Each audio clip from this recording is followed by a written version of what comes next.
बताओ कौन से हेडिंग लग गया है आपके सामने?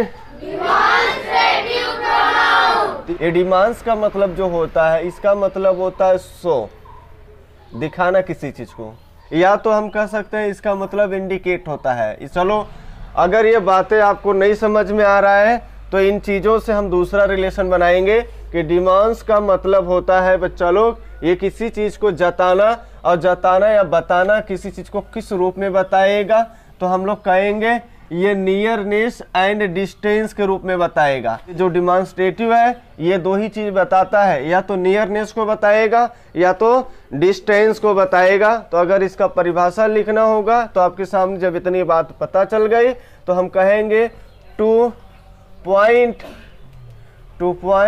Of any object or thing.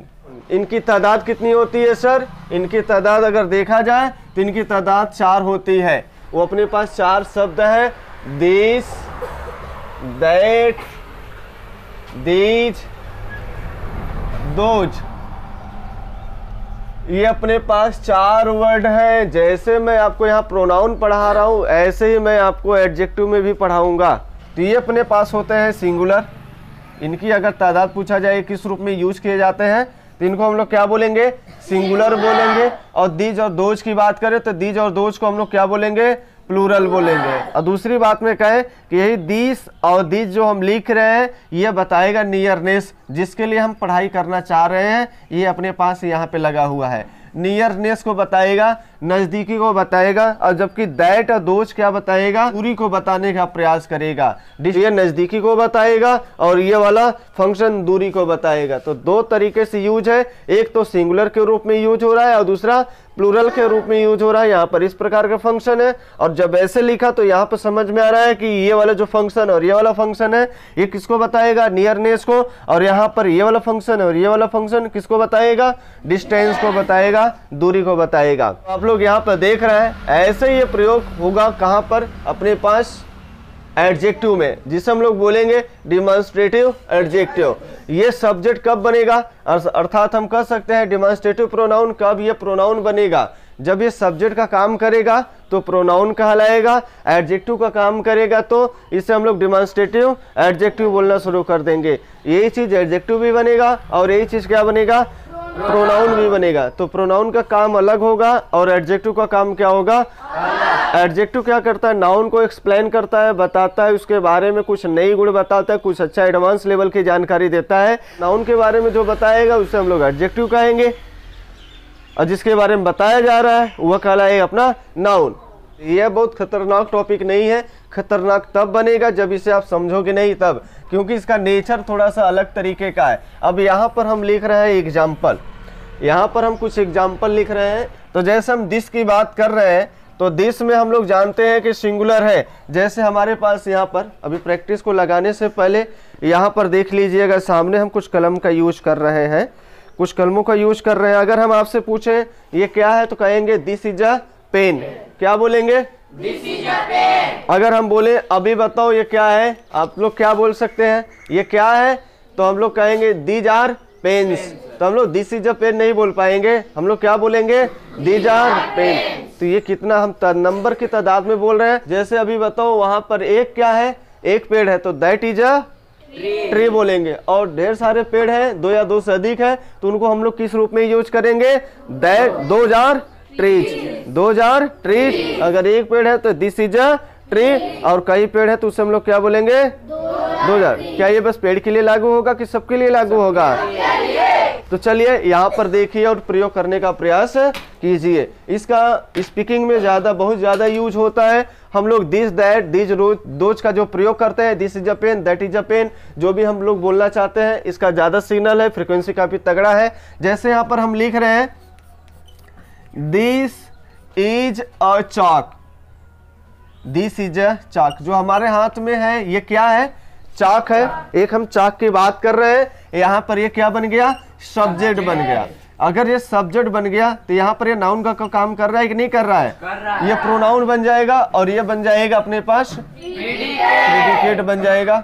और इसको हम लोग क्या बोलेंगे? Linking verb. यहाँ पर इस समय क्या है? यह लिंकिंग वर्ब किस रूप में काम कर रहा है? मेन वर्ब के रूप में। ये लिंकिंग वर्ब है और ये जो काम कर रहा है मेन वर्ब के रूप में यूज हो रहा है। यहाँ पर ये मेन वर्ब के रूप में यूज हो रहा है। क्या है? आर्टिकल है। आर्टिकल कितने होते हैं सर? ये दो तरह के होते कितने हैं सर? 3 होते हैं, ए एंड द। अगर चाक की बात करें सर, ये चाक अपने पास क्या है? कॉम्प्लीमेंट है, जिसे हम लोग नाउन बोलते हैं। इसे हम लोग नाउन बोलेंगे, यहाँ पर नाउन के रूप में यूज हुआ है, तो यहाँ पर ये नाउन हुआ है और इसे हम लोग कॉम्प्लीमेंट बोलेंगे। ये क्या है? कॉम्प्लीमेंट है, इसे हम लोग कॉम्प्लीमेंट बोलेंगे बच्चा। और जो कॉम्प्लीमेंट होगा या तो ये नाउन बनेगा या तो ये क्या बनेगा? एडजेक्टिव बनेगा। ये दो तरीके से यूज होता है कॉम्प्लीमेंट, या नाउन बनेगा या तो एडजेक्टिव बनेगा। एडजेक्टिव फ्रेज कहिए या तो क्या बनिए? बोलिए आप लोग, या तो बोलिए नाउन फ्रेज। जो काम नाउन का होगा वही काम नाउन फ्रेज का होगा, जो काम एडजेक्टिव का होगा वही काम एडजेक्टिव फ्रेज का होगा। बशर्ते एडजेक्टिव फ्रेज बोलेंगे तो उसकी तादाद यानी कि वर्ड्स में बड़े हो जाएंगे, और एडजेक्टिव बोलेंगे तो उस तादाद में एक रहेगा, अर्थात एक वर्ड रहेगा। तो अपने पास जैसे कोई वर्ड लिख रहे हैं, सेंटेंस लिख रहा है, इसको ऐसे एक्सप्लेन करना है। अगर इनको हम जोड़ दे पूरा चाक को, तो इसे हम लोग क्या बोलेंगे? Noun phrase. दिस को हमने अभी यहाँ पर क्या बनाया है? प्रोनाउन बनाया है, सब्जेक्ट बना दिया है, तो यहाँ पे प्रोनाउन का यूज हुआ है, ये प्रोनाउन के रूप में यूज हुआ है। तो हम लोग बोलेंगे यहाँ पे, जैसे हमने बोल दिया दिस चाक इज माइन। अब ये बताओ दिस क्या बन रहा है? यहाँ पर ऑटोमेटिक हम लोग कहेंगे सबसे पहले ये वाला सर सब्जेक्ट बन रहा है, ये वाला क्या बन रहा है? पार्ट सब्जेक्ट बन रहा है, और ये वाला पार्ट अपने पास क्या बन रहा है? प्रीडिकेट बन रहा है। तो जितने भी हो रहे हैं सबसे पहले इन्हें दो पार्टों में ब्रेक करो। कोई भी सेंटेंस लिख रहे हो, जब तक दो पार्टों में ब्रेक नहीं करोगे तब तक आगे आपको बढ़ना नहीं है। दो पार्टों में ब्रेक करने के बाद ही आपको आगे बढ़ना है। अब इसके बाद धीरे धीरे सबको तोड़िए। अभी यही दिस बताओ यहाँ पे क्या था? जल्दी बता दो। यहाँ पर ये क्या है सर? ये एडजेक्टिव बन गया। क्यों बन गया सर? ये नाउन के पहले यूज हुआ है, नाउन के पहले यूज हुआ है। तो एक प्रीडिकेटिव एडजेक्टिव होता है और एक क्या होता है? एट्रीब्यूटिव एडजेक्टिव होता है। नाउन के बाद यूज होता है या एक्सप्लेन करता है, जैसे यू आर गुड, तो गुड किसको एक्सप्लेन कर रहा है? वो एट्रीब्यूटिव यूज हुआ है, नाउन के बाद ही यूज हुआ है। तो नाउन के बाद यूज होगा तो उसे हम लोग एट्रीब्यूटिव बोलते हैं, और पहले यूज होगा तो उसे हम लोग क्या बोलते हैं? प्रीडिकेटिव बोलते हैं। एक्सप्लेन कर रहा है क्या? दिस चाक, कौन सी चाक? इस चाक की हम बात कर रहे हैं। मतलब चाक तो है, लेकिन चाक के बारे में आइडिया दे रहा है। कहाँ चाक है भैया? यहाँ पर। इस चाक की बात, इस चाक के बारे में आप बात कर रहे हैं, तो क्या नजदीकी दिखा रहा है? कुछ पॉइंट आउट कर रहा है? तो पॉइंट आउट कर रहा है, इस चाक की बात कर रहा है। बात तो कर रहे हैं, लेकिन किस चाक की बात कर रहे हैं? इस चाक की। अगर हम बोले वह पेड़, तो पॉइंट आउट कहाँ पे कर रहा है? उस पेड़ के ऊपर कर रहा है। तो ये पॉइंट आउट करने का प्रयास कर रहा है। यहाँ पर जो आप लोग देख रहे हैं, ये पॉइंट आउट करने का प्रयास कर रहा है किस तरीके से इसका यूज होता है, और सामने यहाँ पर दिखाया गया है। तो यहाँ पर ये एडजेक्टिव बन गया, और ये क्या बन गया अपने पास? ये नाउन बन गया, ये अपने पास नाउन बन गया। और ये क्या बन गया? Main verb. और मेन वर्ब किस रूप में यूज हुआ है? Linking verb. और लिंकिंग वर्ब कौन बना है भैया साहब? यह अपने पास माइन बना हुआ है। तो माइन क्या कहलाएगा? कॉम्प्लीमेंट कहलाएगा। और कॉम्प्लीमेंट यहाँ क्या बना है? प्रोनाउन सर बना है। जो काम नाउन का होता है वही काम प्रोनाउन का भी होता है। ऐसा चीज आपको सिखाया गया कि नहीं सिखाया गया है? क्या क्या काम करेगा? सब्जेक्ट का काम करेगा, ऑब्जेक्ट का काम करेगा, और complement. Subject of verb, object of और कॉम्प्लीमेंट ऑफ इस तरीके से यूज किए जाते हैं। तो ये कॉम्प्लीमेंट किसका है बताइए जरा? ये कॉम्प्लीमेंट क्या बना है यहाँ पर? प्रोनाउन। प्रोनाउन चैप्टर में, या प्रोनाउन चैप्टर में कहाँ पर? पर्सनल प्रोनाउन में आपको सिखाया गया है माइन शब्द को बताया गया है। तो यहाँ पर ये पोसेशन दिखा रहा है। ये वाला जो शब्द है ये बता रहा है पोसेशन, POSSESSION। ये पोसेशन को बता रहा है बच्चा लोग। कोई दिक्कत? No sir. कोई परेशानी? No sir. आसान तो हर चीजें होती है, जब नहीं पता रहेगा तो वो कठिन होता ही है, हार्ड होता ही है। अगर आप कोई चीज नहीं जान रहे हैं तो वो चीजें आपको बिल्कुल हार्ड लगेगी, वो बिल्कुल कठिन होगी। जैसे ही आपको पता चलेगा ये चीजें ऐसी हो तो कहेंगे इसमें कौन सी बड़ी बात थी, ये तो छोटी सी चीज है। वही छोटी सी चीज का ही पैसा लगता है, उसे कहते हैं टेक्निक। जैसे अगर हम आपसे पूछे यहाँ पर हिंसा बताओ, कितने लोग बता सकते हैं कि हिंसा किसे कहते हैं? कितने लोग बता सकते हैं? हिंसा का नाम आप लोग इतिहास में सुने होंगे, इतिहास भी पढ़े होंगे। अभी तक हिंसा का नाम किस प्रकार से सुने, किस प्रकार से जानते हैं? आप लोग महात्मा गांधी का नाम सुने होंगे। महात्मा गांधी हमेशा हिंसा की लड़ाई लड़ते थे। जितने भी लोग लड़ाई लड़े हैं सब लोग हिंसा की लड़ाई लड़े हैं। मैंने यहाँ पे एक शब्द लिखा है एजुकेशन। एजुकेशन जो आपको ये पढ़ाया जा रहा है बच्चा लोग, इस रूप में ढल गई है आप इसका अंदाजा भी नहीं लगा पाओगे। जैसे यहाँ पे पढ़ने आ रहे हो इस प्रकार से आपको समझाया जा रहा है, ये आपको स्टडी के रूप में समझाया जा रहा है। यहाँ पर आपको स्टडी कराया जा रहा है, आपको यहाँ पर असलियत में पढ़ाया जा रहा है, सिखाया जा रहा है। शिक्षा का मतलब क्या होता है और कितने कम दामों पर आपको शिक्षा अवेलेबल होनी चाहिए और कितना होना चाहिए। और शिक्षा में क्या सिखाया जाता है? आपको एजुकेशन दिया जाता है जो किताबी नॉलेज होता है, या थोड़ा उससे हटकर दिया जाता है? अगर किताबी नॉलेज दिया जा रहा है तब तो हम अपने व्यवहार में यूज नहीं कर पाएंगे, अपने आप को हम जागृत नहीं कर पाएंगे। यहाँ पर अपने पास जो भी किताब पढ़ी है उसको दो तरीके से यूज करना है आपको। एक तो एजुकेशन के रूप में जो आप यूज कर रहे हैं वो तो चलेगा ही चलेगा, कोई प्रॉब्लम नहीं है। और दूसरा है लाइफ में उसका यूज हम लोग कहाँ पे करेंगे, इसका यूज किस प्रकार से करेंगे। जब तक इसका यूज नहीं करोगे, अपने व्यवहार में नहीं लाओगे, तब तक इस एजुकेशन का क्या होगा? अर्थ अनर्थ होगा। अगर हिंसा नहीं समझ में आ रहा है तो हिंसा का एक नया वर्ड यहाँ पे लगा रहे, अपने आप कहोगे हाँ बिल्कुल समझ में आ गया, कोई दिक्कत नहीं है। बहुत ज़्यादा एक्सप्लेन करने का प्रयास नहीं करेंगे। देखिए जैसे हम अगर आपको बोल रहे हैं जितने भी बड़े लोग हैं छोटे लोगों के ऊपर जब अपना अटैक करते हैं, आक्रमण करते हैं, जितने भी बड़े लोग हैं, जितने भी बड़े लोग हैं छोटे लोगों के ऊपर रोब जमाते हैं, रोब जमाते हैं। ये जो बड़े लोग हैं ये छोटे लोगों के ऊपर अपना रोब जमाते हैं या कुछ काम करते हैं छोटे लोगों के ऊपर और अपना एक नया सिस्टम तैयार करते हैं और इस सिस्टम से अपना कारोबार चलाते हैं। इस चीज को हम लोग बोलते हैं बिजनेस। इस चीज को हम लोग बोलते हैं बिजनेस। और बिजनेस का अर्थ होता है लाइफ टाइम पैसे अर्निंग आता रहना। अर्थात हम ये कहना चाहेंगे किसी के ऊपर हमेशा काम करो और काम इस प्रकार से करो कि आप घर बैठे भी रहो या काम ना करो तो भी पैसा आए। इस चीज को हम लोग बिजनेस बोलते हैं। काम किससे करवाएंगे? इन छोटे लोगों से।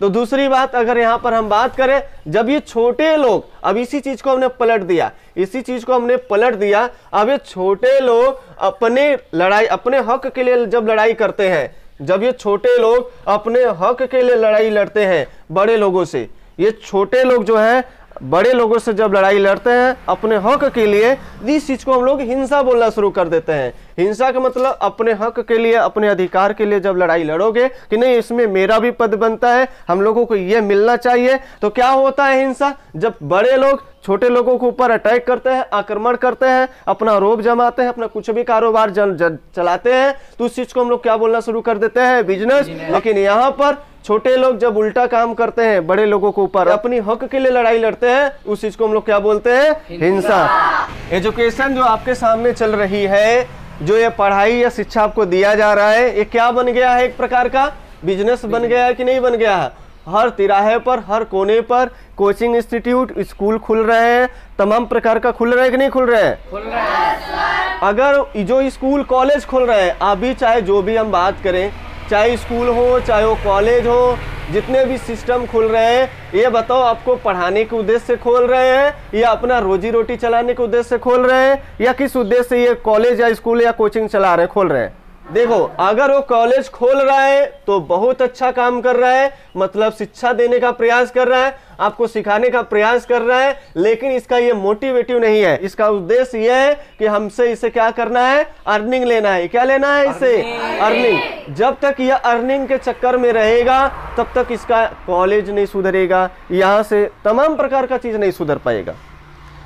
आप इसका एक अंदाजा लगा सकते हैं अच्छा रूप में, एक प्राइवेट स्कूल से और एक गवर्नमेंट स्कूल से आप इसका बहुत बढ़िया से अंदाजा लगा सकते हैं। गवर्नमेंट स्कूल में क्या होता है? गवर्नमेंट रहता है खुद अपना, वहाँ के जो टीचर होते हैं वो क्या करते हैं? आपको बहुत प्रेशर डालते हैं, बहुत ज़्यादा कुछ दिक्कत करते हैं, नहीं आ रहा कोई प्रॉब्लम उनको नहीं होता है, क्योंकि उनको पेमेंट कौन दे रहा है? सरकार दे रही है, तो उनसे कोई मतलब नहीं है। आप पढ़िए ना पढ़िए, उनका काम है आए वो पढ़ाए और चले गए सीधा। लेकिन प्राइवेट स्कूलों में जरा गौर करिएगा, क्या करते हैं आपसे, नहीं आएगा, डांटेंगे, मारेंगे, इसको पूछेंगे, तमाम प्रकार का एक्टिविटी कराएंगे, वहाँ का रूपरेखा क्या होता है, अलग होता है। सरकारी में वो तो प्रेशर डाल के नहीं बुलाएगा, प्रचार करके नहीं बुलाएगा, बुलाएगा लेकिन प्राइवेट स्कूल जो होगा वो क्या करेगा, अपना प्रचार करेगा। तो दूसरी बात, यहाँ पर ये दो चीजों के लिए काम करता है, एक तो अर्निंग के लिए काम करता है, अर्निंग इसलिए करेगा क्योंकि अपने परिवार को चलाना है।